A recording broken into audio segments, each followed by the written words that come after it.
L'Europe en 3 minutes, le podcast. Toute l'Europe vous propose de mieux saisir les enjeux et le fonctionnement de l'Union européenne en 3 minutes. Bonjour à tous, je suis Vincent Lequeux. Ravi de vous retrouver dans ce nouveau numéro de l'Europe en 3 minutes. Nous sommes le 16 septembre 2025. Aujourd'hui, je vais vous parler de l'OTAN et de son rôle dans la sécurité de notre continent. Car depuis l'invasion de l'Ukraine en 2022, l'organisation est de nouveau sous les feux de l'actualité. L'OTAN, c'est l'organisation du traité de l'Atlantique Nord. On l'appelle aussi Alliance Atlantique et elle regroupe des pays d'Amérique et d'Europe. Elle a été créée en 1949, au début de la guerre froide, et sa principale mission à l'époque était de protéger l'Europe de l'Ouest contre la menace soviétique. Depuis les années 1990, elle a élargi ses missions, par exemple à la gestion de crise ou à la lutte contre le terrorisme. Le cœur du traité de l'Atlantique Nord, c'est son fameux article 5. Si l'un des membres de l'OTAN est attaqué, tous les autres doivent lui venir en aide. C'est ce que l'on appelle la clause de défense mutuelle. Celle-ci a été utilisée une seule fois, en 2001, après les attentats du World Trade Center. Plusieurs pays, dont la France, ont alors envoyé des soldats en Afghanistan pour combattre les terroristes d'Al-Qaïda, en soutien aux États-Unis. Depuis sa création, l'Alliance a grandi.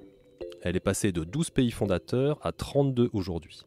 Au-delà des États-Unis et du Canada, tous sont en Europe, dont 23 dans l'Union européenne.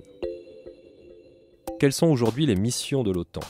La principale, c'est la dissuasion, c'est-à-dire la capacité à convaincre tout adversaire potentiel qu'attaquer un pays de l'Alliance lui reviendrait trop cher. Ce qui implique de conserver en permanence des capacités militaires, notamment nucléaires, pour décourager toute agression sur le sol européen. Il y a donc des bases et des soldats de l'OTAN dans plusieurs pays d'Europe, en particulier sur le flanc Est, à la frontière avec la Russie ou l'Ukraine. Les bataillons, comme ceux qui se trouvent par exemple en Estonie ou en Roumanie, sont multinationaux et comprennent notamment des Français. La deuxième grande mission de l'Alliance Atlantique, c'est d'intervenir dans des crises extérieures. Elle l'a fait par exemple en Afghanistan au début des années 2000 et dans les Balkans au milieu des années 90. Et l'Union européenne dans tout ça ?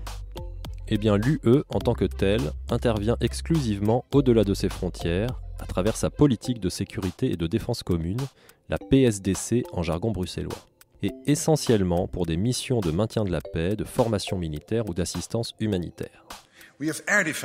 Nous possédons des systèmes de défense aérienne basés au sol, en mer et dans les airs. Là encore, avec des contributions des alliés européens et américains qui travaillent main dans la main au quotidien, pour veiller à ce que nous soyons prêts à défendre chaque centimètre du territoire de l'Alliance.